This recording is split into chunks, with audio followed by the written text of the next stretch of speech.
Me detuve en la entrada de la casa de mis suegros 2 horas antes de lo previsto en Nochebuena. Lo que escuché a través de la ventana de la cocina destruyó 11 años de matrimonio en menos de 60 segundos. Me llamo Raúl Mínguez, y esta es la historia de cómo la confesión navideña de mi esposa se convirtió en la venganza más feroz que jamás vi venir. La nieve caía con fuerza aquella tarde de diciembre, haciendo que el trayecto desde mi oficina hasta el chalet de la familia Herranz fuera más lento de lo habitual. Había terminado mis informes trimestrales antes de tiempo, algo que mi jefe no esperaba cuando me dio la prórroga. Tenía 3 horas de libertad antes de la cena anual de Navidad de los Herranz. 3 horas que decidí dedicar a sorprender a mi mujer, Elena, en lugar de quedarme atrapado en el tráfico madrileño. La casa de los Herranz parecía sacada de un anuncio de lotería. Luces blancas envolviendo cada columna, coronas en cada ventana y ese enorme abeto visible a través del ventanal que la madre de Elena, doña Patricia, insistía en decorar el día siguiente a la festividad de la Almudena cada año. Podía oír música y risas desde el interior mientras aparcaba en la calle, dejando la entrada libre para otros invitados que llegarían pronto. Cogí el vino que había comprado, un Rioja de reserva bastante caro que Patricia fingiría apreciar mientras deseaba secretamente que hubiera traído la marca barata del supermercado que tanto le gusta, y me dirigí a la puerta principal. Fue entonces cuando escuché la voz de Elena, alta y clara por encima de los villancicos, saliendo de la ventana abierta de la cocina. Estoy embarazada de 3 semanas de mi jefe. Borja va a ser padre y aún no lo sabe. Me quedé petrificado en el camino, con la nieve acumulándose en mis hombros y la botella de vino pesando de repente 1000 kilos en mis manos. La voz de Patricia respondió, encantada y conspiradora. ¡Ay, cariño, qué noticia tan maravillosa! Borja es un hombre tan exitoso, mucho mejor de lo que Raúl fue jamás. Mamá, no tienes idea, Elena se rió. Esa clase de risa que antes me encantaba escuchar, pero que ahora sonaba como uñas sobre una pizarra. Borja gana más en bonos de lo que Raúl gana en todo un año. Y tiene ambición. Ya sabes, él va a llegar lejos. Raúl lleva estancado en la misma gestoría 8 años haciendo el mismo trabajo aburrido de contabilidad.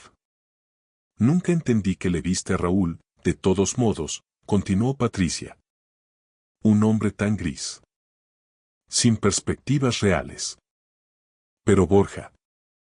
Él es el tipo de yerno que siempre quise. Mis manos temblaban, no por el frío, sino por la pura rabia que crecía en mi pecho. 11 años. Habíamos estado casados 11 años, juntos 13.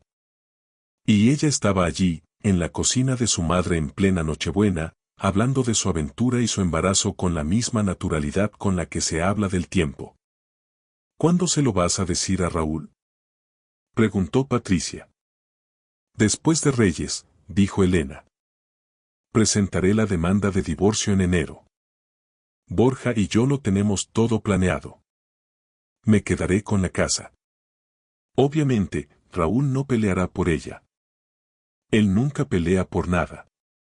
Me alejé de esa ventana lenta y silenciosamente, como si estuviera retrocediendo de la escena de un crimen, que supongo que lo era en cierto modo. El crimen de mi matrimonio, el asesinato de todo lo que creía real.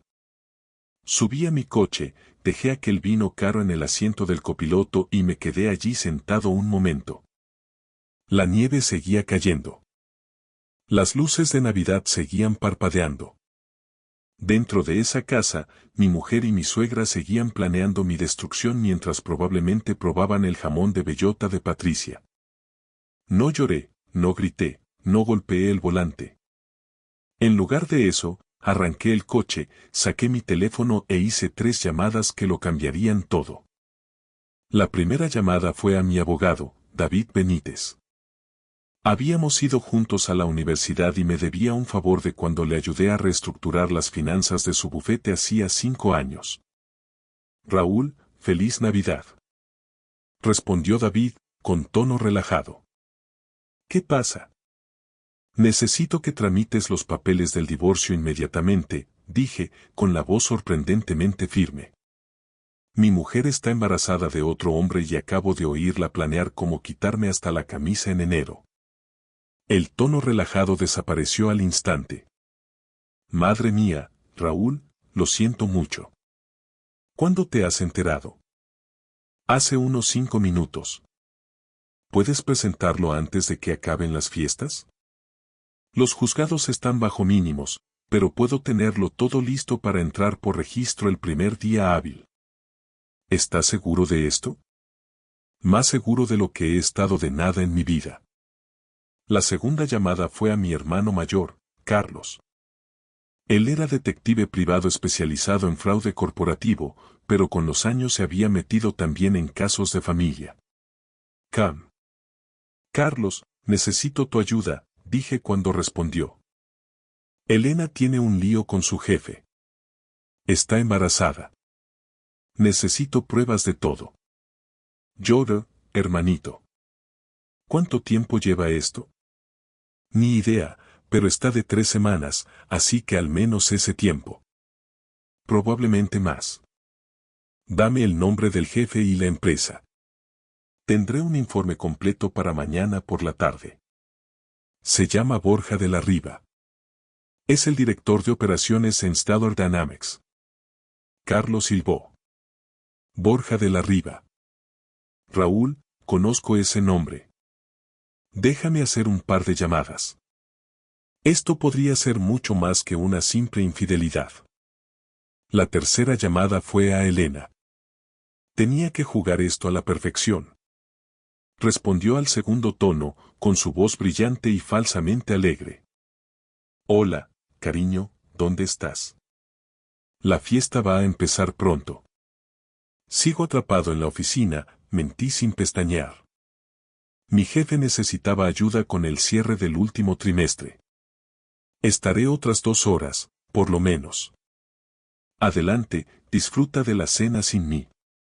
Oh, qué pena, no sonaba decepcionada en absoluto. Mamá está preparando su famoso solomillo. Guárdame un poco, dije, y colgué antes de que pudiera responder. Me dirigí a casa de Carlos en lugar de a la nuestra. Él vivía a unos 40 minutos, en un loft en el centro de Madrid que parecía sacado de una película de espías, lleno de paredes de ladrillo visto y equipos informáticos de alta tecnología. Cuando llegué, ya tenía 3 monitores encendidos revisando información sobre Borja de la Riva. El jefe de tu mujer es una pieza de cuidado, dijo Carlos, señalando las pantallas. Está casado desde hace 15 años con una mujer llamada Clara, tienen 2 hijos en un colegio bilingüe privado, es socio de 3 clubes de campo y, aquí viene lo interesante. Ha sido investigado 2 veces por recursos humanos por relaciones inapropiadas con subordinadas. Me acerqué al monitor. ¿Y qué pasó con esas investigaciones? Ambas se cerraron discretamente. La empresa pagó a las mujeres para que se marcharan. El típico encubrimiento corporativo. Pero Raúl, hay más. De la Riva ha estado desviando fondos de Stellar Dynamics durante al menos 3 años. Tengo un contacto en su departamento de contabilidad que ha estado documentando irregularidades. ¿De cuánto dinero hablamos? Una estimación conservadora. Unos 2 millones de euros. Me desplomé en la silla del escritorio de Carlos. Mi mujer no solo me estaba engañando con su jefe, estaba teniendo una aventura con un delincuente. ¿Puedes probarlo? Pregunté. Carlos sonrió. Era esa clase de sonrisa que significaba que estaba a punto de hacer algo completamente legal pero deliciosamente devastador. Dame 48 horas. Tendré pruebas suficientes para enterrar a este tipo tan profundo que necesitará una excavadora para ver la luz del día. Pasé el día de Navidad en el loft de Carlos mientras Elena me enviaba mensajes de texto cada vez más molestos por haberme perdido la cena. Respondí con excusas vagas sobre emergencias laborales y prometí compensárselo. Dejó de escribir sobre la medianoche. Carlos trabajó durante toda la noche, cobrando favores a contactos por toda la ciudad.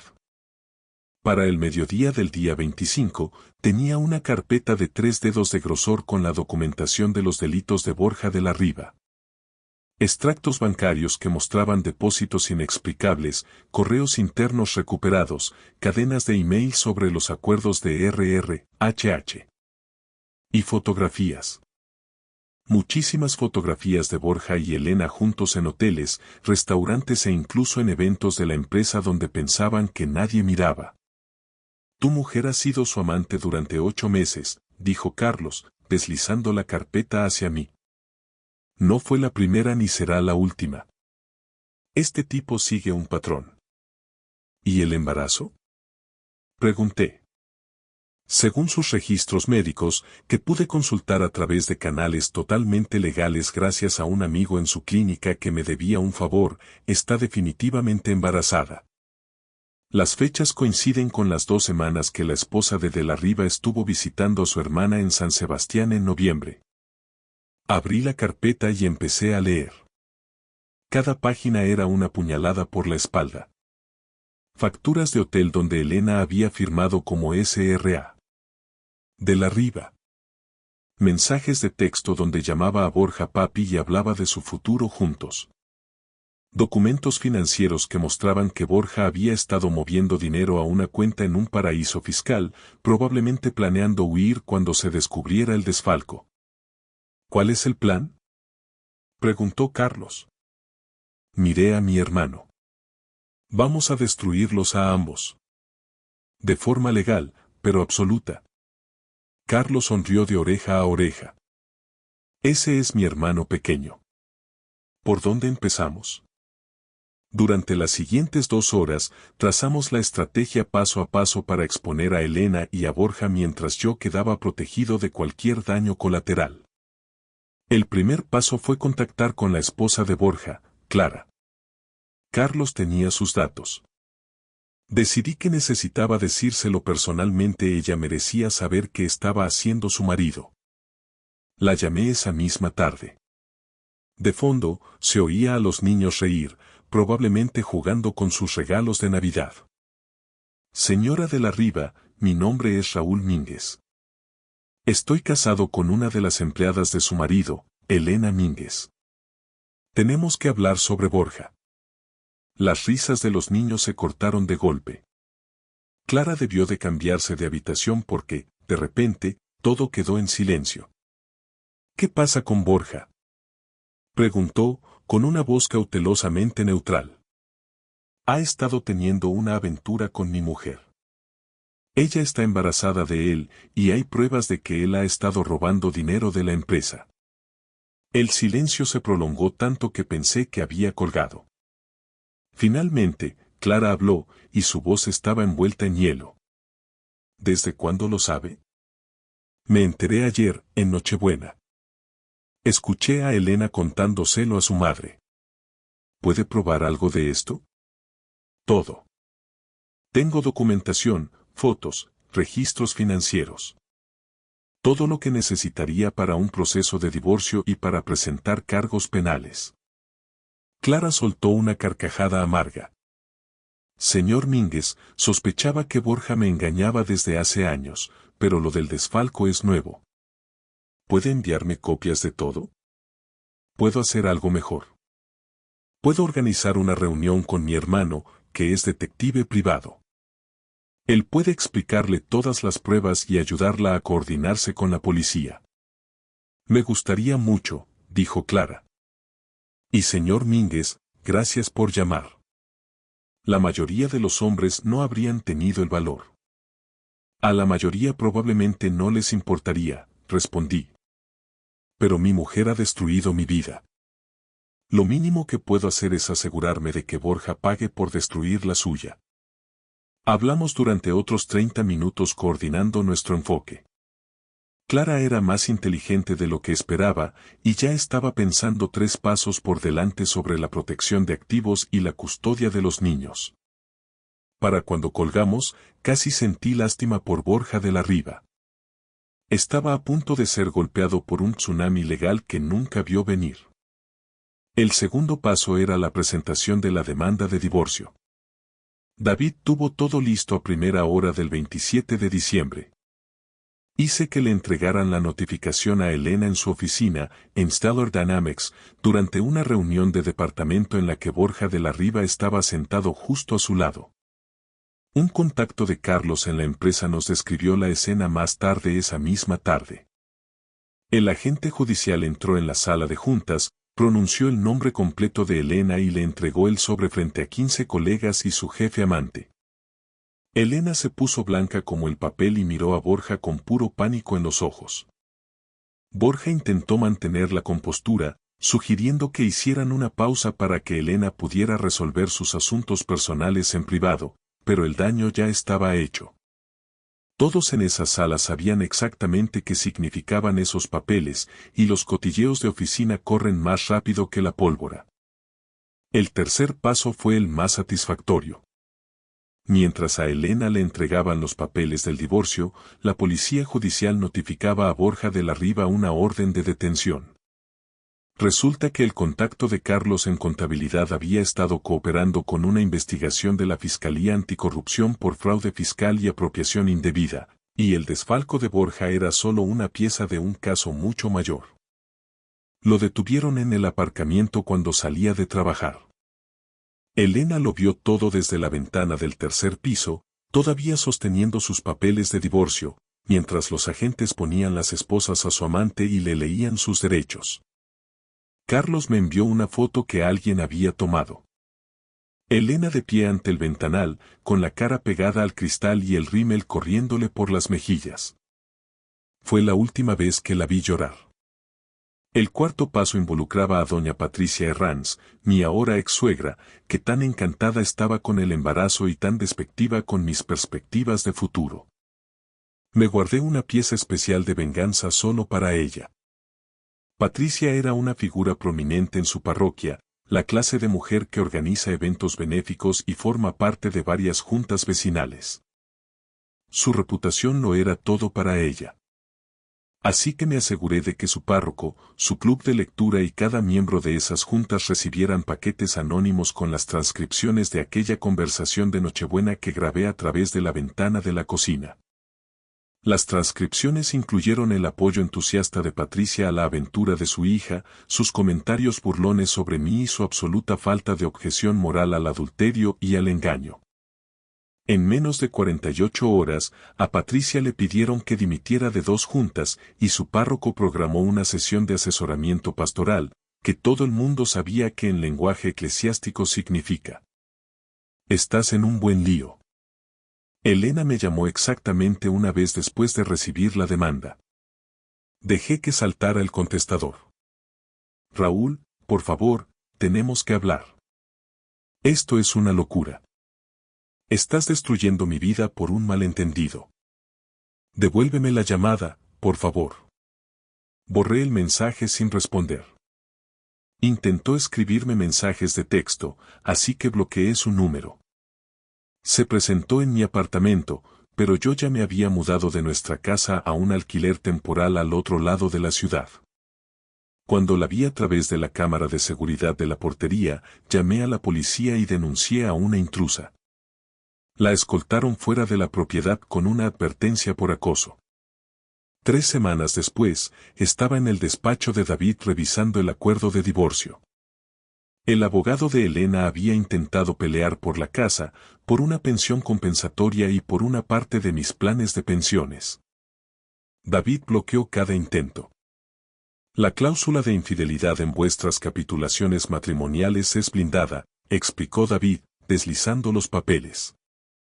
Ella no se lleva nada excepto sus pertenencias personales y lo que haya en su cuenta bancaria individual. La casa se queda contigo. Nada de pensiones ni reclamaciones sobre tus ahorros. Ella sale de este matrimonio con exactamente lo que trajo. Básicamente nada. ¿Y el embarazo? Pregunté. No es tu problema. La paternidad está legalmente establecida como responsabilidad de Borja de la Riva. Él se enfrenta a una posible condena de 18 años de prisión por delitos financieros, así que buena suerte para ella intentando cobrar una pensión alimenticia. Pero ese es un problema de Elena, no tuyo. Firmé los papeles sin dudarlo. 11 años de matrimonio terminaron con un trazo de bolígrafo. 4 semanas después de Navidad, Clara de la Riva presentó la demanda de divorcio contra Borja. Siguió mi consejo y coordinó con Carlos para documentar cada detalle. Los activos de Borja fueron congelados a la espera del juicio penal. Su reputación estaba por los suelos y Clara obtuvo la custodia total de sus hijos, con visitas supervisadas para Borja solo si no terminaba en prisión. Elena perdió su empleo en Stellar Dynamics. La empresa decidió que mantenerla en la plantilla tras semejante escándalo dañaría la moral del equipo. Intentó buscar trabajo en otras firmas, pero la noticia se había extendido por todo el sector. Nadie quería contratar a la mujer que se había quedado embarazada de su jefe corrupto. Por su parte, Patricia Herranz perdió su puesto en el consejo parroquial cuando las transcripciones se hicieron públicas. Su marido, el padre de Elena, don Jorge, solicitó la separación 6 semanas después. Resulta que él no tenía ni idea de que Patricia había alentado la aventura, y lo consideró una traición total a sus votos matrimoniales. El castillo de naipes se había derrumbado, enterrando a todos los implicados bajo los escombros. 5 meses después de aquella Nochebuena, estaba sentado en una cafetería del centro de Madrid cuando alguien me tocó el hombro. Me di la vuelta y me encontré frente a Clara de la Riva. Señor Mínguez, dijo ella con una sonrisa sincera, esperaba cruzarme con usted tarde o temprano. ¿Puedo invitarle a un café? Nos sentamos en una mesa de la esquina y Clara me habló de su nueva vida. Le había quitado a Borja prácticamente todo en el divorcio, usando los cargos de malversación como palanca. Se quedó con la casa, los coches, la custodia total y activos suficientes para vivir cómodamente mientras criaba sola a sus hijos. Quería darle las gracias, dijo Clara. Si no me hubiera llamado aquel día de Navidad, quizás seguiría viviendo una mentira. Borja seguiría robando a su empresa y engañándome, y yo seguiría siendo la esposa ingenua que no sabía nada. Usted nunca fue ingenua, le dije. Simplemente confiaba. Hay una diferencia. Tal vez, pero ya no confío así, sonrió ella. Ahora soy precavida. Ahora lo verifico todo, y ahora soy libre. Hablamos durante otra hora, intercambiando historias sobre nuestros respectivos divorcios y sus consecuencias. Clara resultó ser divertida, inteligente y refrescantemente honesta sobre sus errores y las lecciones aprendidas. Cuando finalmente nos despedimos, me dio su número. Por si algún día quiere volver a tomar un café, dijo ella, simplemente como amigos que sobrevivieron al mismo desastre. Creo que tenemos mucho de qué hablar. Acepté el número, pero aún no estaba listo. Todavía no. Quizá algún día. 6 meses después de Navidad, Elena tuvo a su bebé, un niño. Publicó sobre ello en redes sociales, con fotos cuidadosamente retocadas para que la maternidad soltera pareciera algo romántico y empoderador. La realidad, según las fuentes de Carlos, era que vivía en un piso pequeño, trabajaba en el sector de ventas al por menor y luchaba por pagar las facturas mientras Borja esperaba el juicio en prisión preventiva. Patricia intentó contactarme a través de Jorge, preguntando si consideraría retirar los cargos por acoso que presenté cuando Elena apareció en mi apartamento. Hice que David enviara una respuesta formal rechazando la petición. 8 meses después de Navidad, mi divorcio fue definitivo. Lo celebré llevando a Carlos a una cena de lujo en el mismo restaurante donde Elena y yo nos habíamos comprometido 11 años atrás. La ironía no se nos escapó a ninguno de los dos. Lo has manejado a la perfección, dijo Carlos levantando su copa. La mayoría habrían confrontado a Elena de inmediato, quizás se habrían puesto violentos. Definitivamente habrían cometido errores que podrían haberse usado contra ellos más tarde. Pero tú mantuviste la calma, reuniste pruebas y los destruiste sistemáticamente. Aprendí del mejor, respondí, brindando con él. Tú me enseñaste que la venganza se sirve mejor fría y con respaldo legal. Así se habla. sonrió Carlos.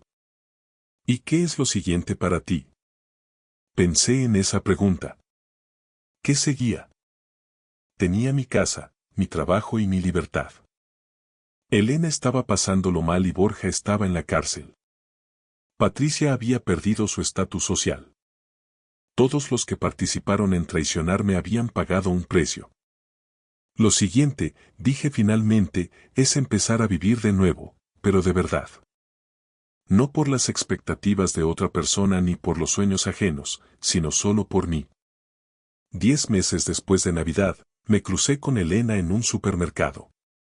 Empujaba un carrito de bebé con una mano y hacía malabares con una cesta de la compra con la otra.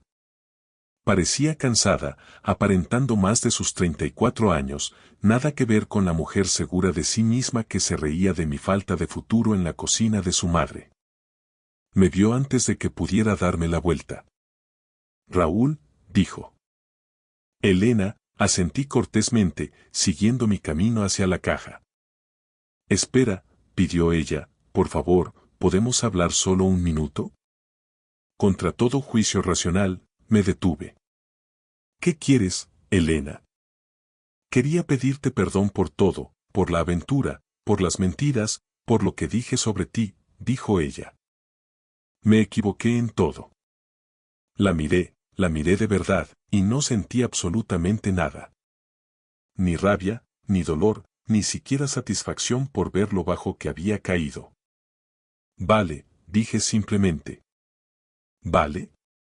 Preguntó ella extrañada. ¿Qué más quieres que diga, Elena? Tú tomaste tus decisiones y ahora vives con las consecuencias. Yo vivo con las mías. Hemos terminado. ¿Pero no quieres saber nada del bebé? ¿No quieres verlo? Preguntó. No, dije con firmeza. No es mi hijo. Es el hijo de Borja de la Riva, y ese es tu problema, no el mío. Me alejé y no miré atrás. Detrás de mí, oí a Elena empezar a llorar, pero seguí caminando. Ese capítulo de mi vida estaba cerrado. Era hora de empezar a escribir uno nuevo. Un año después de Navidad, recibí una llamada de Clara de la Riva. Habíamos mantenido el contacto, tomando un café una vez al mes para hablar de la vida después del desastre. Se había convertido en una amiga auténtica, alguien que entendía por lo que yo había pasado porque ella también lo había vivido. Raúl, tengo noticias, dijo cuando respondí. El juicio de Borja terminó ayer. Le han caído 18 años de prisión mayor. Bien, respondí. Merecía más, pero 18 es mejor que nada. Hay algo más, continuó Clara. El juez le ha ordenado pagar indemnizaciones a la empresa y a todas las mujeres que acosó durante estos años. Está arruinado financieramente. Cuando salga de prisión, no tendrá nada. ¿Cómo te sientes al respecto? Aliviado, dije con sinceridad. Mis hijos y yo podemos por fin seguir adelante sin preocuparnos por sus interferencias. Ya no puede hacernos daño. Entonces me alegro por ti, Clara. Te mereces la paz. Tú también, dijo ella, por eso te llamo. Mi empresa celebra una gala benéfica el mes que viene. Sé que estos eventos no son lo tuyo, pero me preguntaba si considerarías ser mi acompañante, simplemente como amigos. Prometo que no será raro.